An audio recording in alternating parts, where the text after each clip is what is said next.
So if you're wondering, how much money can I make with not a lot of time? How can I maximize my time on the road when I'm driving my favorite side hustle? Well, the good news is we're gonna cover all of that and give you real examples on how to maximize your time on the road. My name is Matt, welcome to the channel. I'm a part of the Your Driver Mike team. On this channel, we give you tips and tricks that are meant to help you maximize your time on the road. So let's just jump right into it. I promised you real examples, and this first example is what's called a stacked order with DoorDash.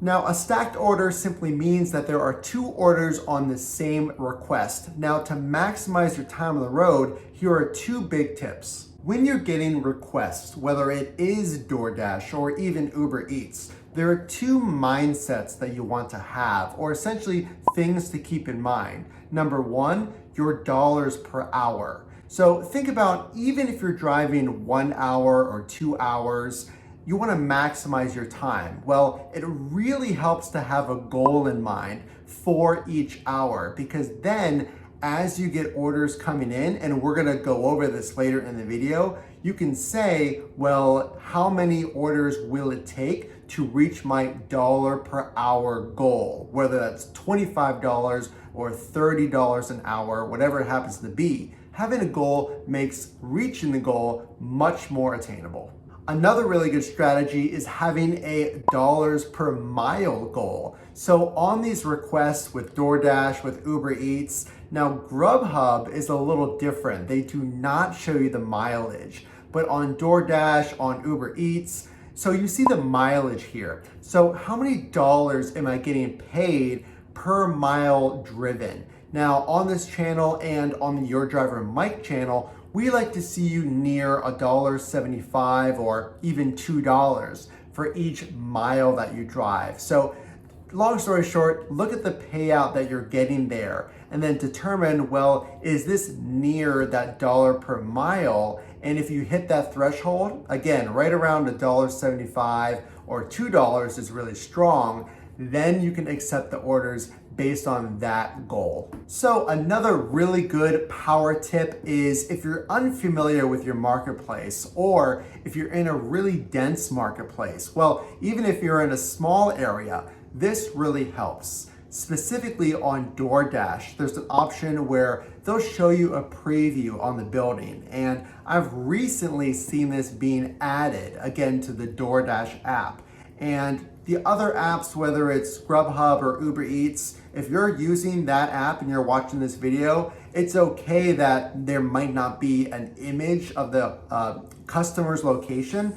The address and the GPS are very, very accurate. But on DoorDash, you can pull up the address image and then make sure you're driving to the correct building, because sometimes in those highly dense areas, I'm in Pittsburgh, Pennsylvania. If you're unfamiliar again with the area, or there's a lot of buildings close by, it's sometimes hard to pinpoint which exact building it is. So this is a really good power tip if you're looking and wondering, which building am I exactly delivering to? So how to maximize your time on the road? Another big power tip is knowing when to pass on an order. So what are some of the things that you think about when deciding to accept or decline? I want you to put them in the comments below, because on this particular order with Chipotle, well, I actually passed on this order because I knew that this particular restaurant was almost always, in my personal experience, a little bit slower.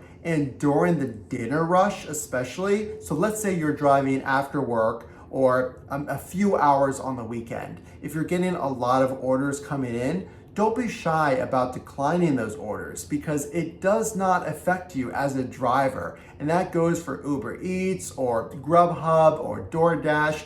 You can decline as many as you would like. And I know a lot of drivers think that it might hurt them, but as long as you decline before you accept the order, you'll be okay. So don't get into the habit of accepting an order and then declining. That actually hurts you. And we get into detail about that on Your Driver Mike, my twin brother's channel.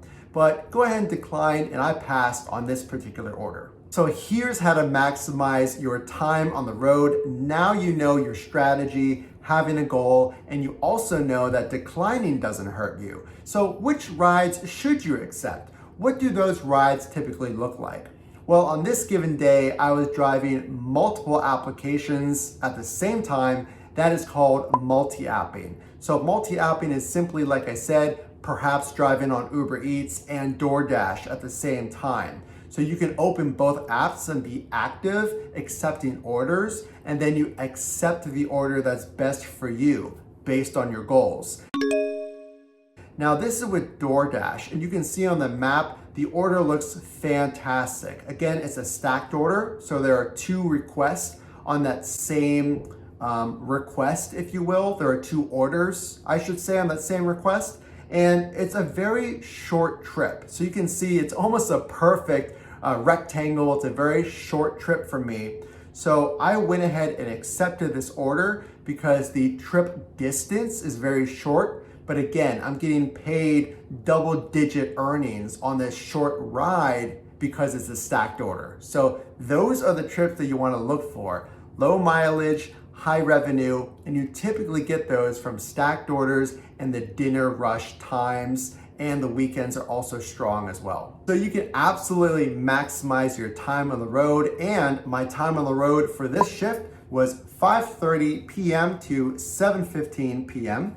I did make a total gross revenue of $49 during that time, and it was all through DoorDash. My gross revenue per hour for this time period spent driving was $28. I completed a total of 6 deliveries, and I received 5 tips with an average of $4.02 per tip. I drove a total of 16 business miles, which comes to a very strong $3.06 pay per mile. That gives us a tax deduction of $8.96. So even if you don't have a lot of time, you saw here in this particular shift, I didn't drive for that long, but I still made nearly $50. Now, the thing is, consistency will really help you out here. Don't think that, well, I only have an hour or 2. Is driving going to work for me? Am I going to make enough money? Because through time, an hour or 2 here and there can lead to hundreds of dollars a month. I work full time. I don't have 40 hours a week to be driving. I know drivers who make over $1,000 a week. So the way that you do that is setting the goals, right? How much do you want to make per hour? And then what is your dollar per mile? Remember, we're wanting you to be around $1.75 or $2 per mile. So those strategies really help. And then following the instructions and all of those little tips that the apps give you, like showing you an image of the customer's home so you know, okay, this is the home that I'm supposed to be at, so you're not wasting time looking for the address. It really does help. So what are some further tips that you would tell new drivers, or maybe you're watching and you're considering driving? Well, there's a lot of tips out there, and there's a whole community of drivers or prospective drivers just like you on the Your Driver Mike channel, which is my twin brother's channel, and this channel, meant to help you maximize your time on the road. Can't wait to see you in the next video, and we'll see you then.